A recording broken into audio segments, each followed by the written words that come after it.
when they're all curved, to just coming behind and lifting up and getting that straight line between tummy, and then you can just gently rock forward, back, side to side. It's not a lot of movement. With burping, not much to remember except keep them upright and in a straight line. There you go.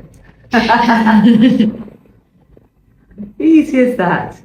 But it's that nice and open. So I've got him under my chin at the front, but I'm not letting him slump forward because that creates a curveball, and you can only get, bubbles can only go in a straight line. So we've got to make that straight line happen like that. You can make that nice straight line like that. Again, upright and nice and straight, and then you can just gently just put a bit of a tip on it. So,